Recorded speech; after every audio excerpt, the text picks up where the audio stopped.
thank you very much for the kind introduction, and a big thank you to Dan and also Valentine to invite me for this event and give me the opportunity to really have a look at your beautiful city. For me, it's the first time, and I'm very impressed, I must say. So, the FMD, and I think you have heard this message now very clear and loud. 1 year is not a lot. It might seem that it's a long time looking in advance, but the clock is ticking. And the 9th February is, for me personally, an important date. My youngest son was born on this date, but the 9th February next year is an important date for all of us. And I just want to remind also everybody that this is something which is done for all of us. It's not something abstract which the Commission has decided. It's something which is protecting the patients, and with that, all of us. So it's really important that we move it forward all together. We have already heard about the FMD and the purpose. It's really important that we protect the consumer, the patient, of falsified drugs, which can reach everybody of us. Let's be very clear on that. And that's why the Commission really put this regulation together and why we are all implementing today. And I'm a pharmacist, and I can just tell you, I think I have a lot of colleagues here in the room, it's not easy to detect a falsified medicine. You need to have tools as a pharmacist which are easy, which are built in to your flow of really giving drugs, giving medicines to the patient. And I think the system which we are building will really allow that. I'm talking to you specifically about the unique identifier, which was already mentioned. So, why is GS1 playing a role there? All of you, even if you are probably not aware, and I was not aware before I started at GS1, is using the GS1 standards in your daily life. GS1 standards are on every pack in every supermarket that you buy. Our organizations exist a long time, and we all just use it without thinking about the barcode, which enables so many good things. We have heard about the unique identifier, and that is a slide of the Commission which was shown at a stakeholder meeting. And here you see clearly where GS1 is playing a major role in the implementation of the FMD in Europe for medicines. And besides that, just to mention that on medical devices, we have now a new regulation, the MDR, which is also being put in place, which is also asking for identification of medicinal products. And to be honest with you, when I started 13 years ago at GS1, and I got my first training and got more into it, I had a hard time to understand why we have every product in a supermarket identified and can scan it. And we can't do that in hospitals. We have a lot of products which are not identified and are used on the patient. So for me, that is really much more important. So I'm really happy to see that this is moving now really not only in Europe, but across the world. So you see here the 4 data elements, and we can't repeat that often enough. The first one is really the code, the identification, the GTIN. And the GTIN is what you see on every product. The little number below the barcode, that is the GTIN, the Global Trade Item Number, which identifies the product. It is the same for every kind of these bottles. If I want to make it unique, if I want to enable really a unique pack, I need to add the serial number. That is very important. But something which I think is underestimated, and one of the big benefits, besides the counterfeiting, which we will be able to prevent, is that we will have in this code also a batch number and an expiry date. And that is a big benefit. I think it will enable really the pharmacists to have a much better control about the inventory in their pharmacies. Doesn't matter if in hospitals or in their pharmacy. And we will be able to detect if a product is expired automatically without needing to look for it. So there is a lot of benefit beyond just the counterfeiting. Let me very shortly introduce GS1. GS1 is a standard organization, non-for-profit, very global. I have the pleasure to work really with colleagues in 112 countries in the world. And it's very important because standards need to be global, but they are implemented locally. And I have a number of the colleagues from GS1 Romania here. Can I ask you to just quickly get up so that everybody knows who you are? So if you have any questions locally, these are people who can help you and who also can help you when implementing really the FMD. And the barcode is really scanned 6 billion times a day. Can you imagine the beep that is happening everywhere across the world? So, since 13 years, we are now working intensively in healthcare, and standards are developed by the users for the users. It's not my colleagues and myself who are working on that, it's really our user community who are driving our standards. And when we came together really in healthcare, our major focus was on patient safety. With that, knowing that we will also drive supply chain efficiency. But patient safety is really in the focus of our work globally.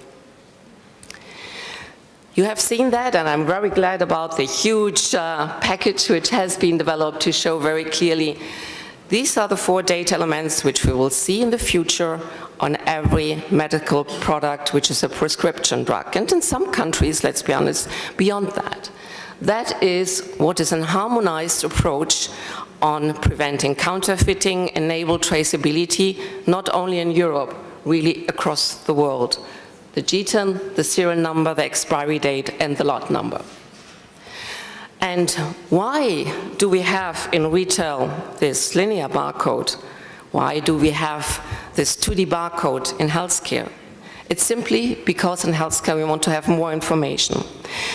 We can add this information also in a linear barcode, but then the barcode gets very long.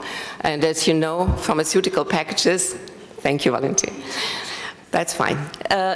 Pharmaceutical packages are small. This is a supermodel, but the normal package is small. So if you want to have all this information, we must put them in a 2D barcode. That's the reason why healthcare has really a strong move from linear to 2D.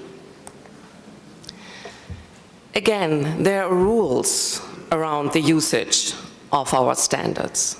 So the GTIN is 14 digits numeric.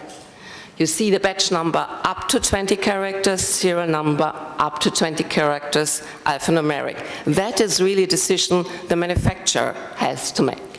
But the expiry date, for example, has again a very fixed format, which you can see here. Also for the sequence on the pack, we have a rule. The GTIN goes first. And then we recommend to have the expiry date, and then it's up to the manufacturer again to let the others information follow. But it's important that we do that so that we really work with one standard across the world.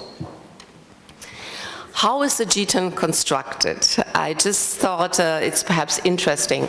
Thank you very much. Much easier.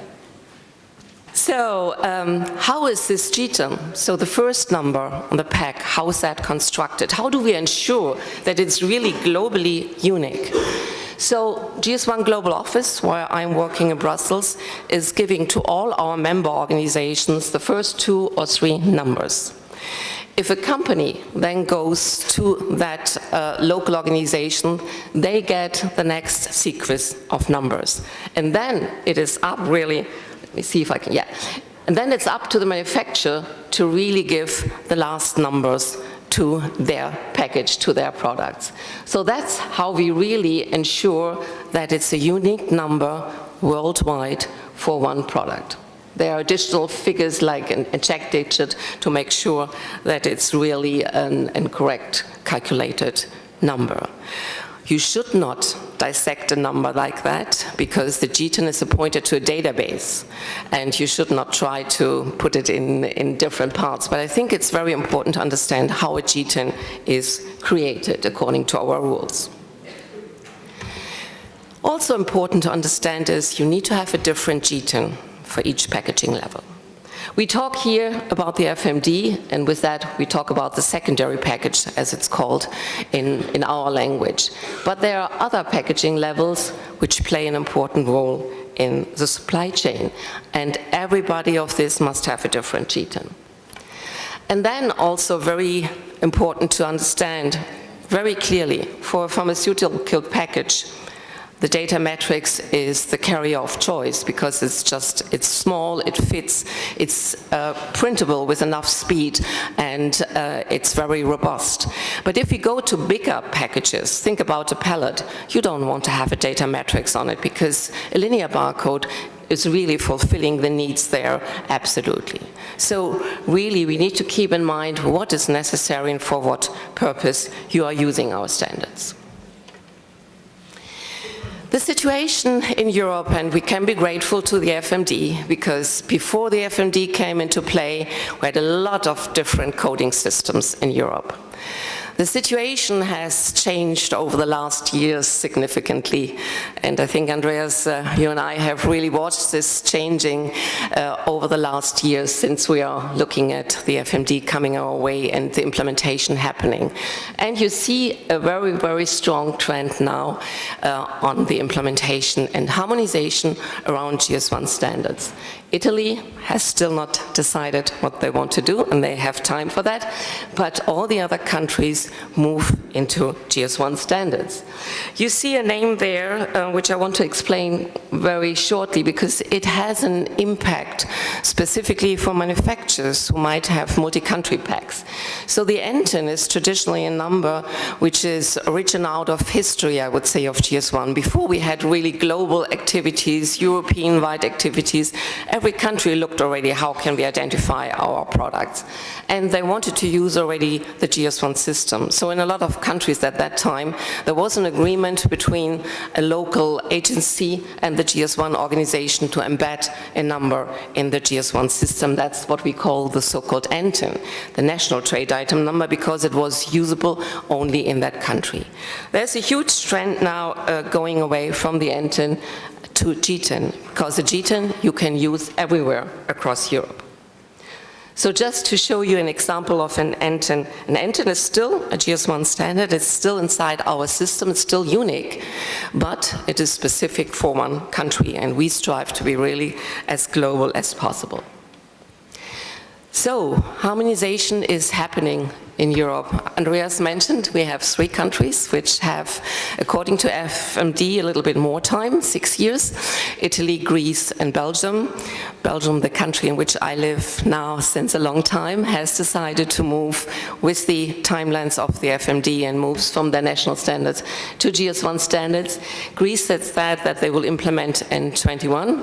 And we will see what Italy is doing and when they will follow the rest of Europe. But you can see the FMD has really moved forward and trend to harmonization across Europe. And that is very important for the system. It is important also for the manufacturers. I mentioned already the multi-country packs. So a lot of packs are shared between different countries. It's not just one pack for one country.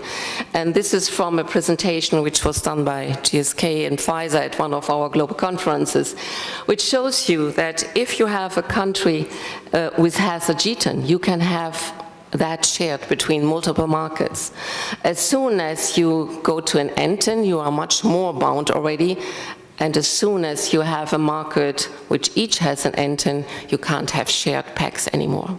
So that's why we really see a movement towards GTIN, because that allows really packages to be shared. And if we look at Romania, you can see here a number of countries, perhaps an eye chart, but you will be able to see that in the material, where you can share the packs, which is making it more economic for manufacturers. We need to think about the monetary aspect of the implementation, of course, also.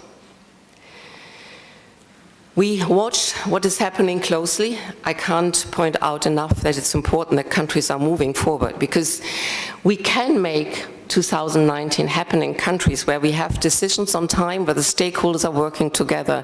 But if manufacturers don't know yet what is decided in a country, it's really hard for them to move forward with changing their packaging lines. I'm responsible globally, and counterfeit is a global issue. So that's why I really wanted to very shortly touch on a little bit beyond Romania, beyond Europe, and go also to the global level. So you see here that there is a big movement across the world to use GS1 standards, often driven really by the need to fight counterfeit. And I think the biggest change which we have seen in the last year is a move of China away from the national number to now also GS1 standards. And we talked about a topic which is important in Romania, but it's very important in other countries of the world also, vaccines. We have an recommendation of the WHO to identify vaccines with GS1 standards, because that will enable countries to have a controlled supply chain, but it will also enable really to automatically link the product to the people who are getting this vaccination. So it's something which is important really specifically in the developing countries. And in the developing countries, we have a strong need to have a better supply chain. It's countries which are in need to fight counterfeiting even more than in Europe. Compared with Africa, we are still in a safe environment. But in Africa, we have a very, very high percentage of counterfeit drugs. But you see that organizations are moving forward with implementing a more secure supply chain. And in August of last year, we had a big announcement that the ISG, the Interagency Supply Chain Group, which is composed of very important organizations like WHO, like the World Bank, like USAID, UNICEF, and others, have really decided that they want to drive the adoption of GS1 standards because they see a lot of benefit in there for countries across the world. And to summarize, we all can benefit if we use a technology which is more than 40 years old, also in healthcare. We can really make a difference. And it will make a difference for patients across the world. And the more we harmonize, the easier it will be for everybody, and it will also be less costly. And I would like to close with a little video. One country in Europe which has moved forward very much with implementation of GS1 standards is the UK. And I think it's important to understand in practical, standards sound so theoretical, but to show in practical what standards can really do for patients, and patients that can be all of us tomorrow, it can be our children, our parents. So we should be worried that everybody gets the best treatment really when they are ill.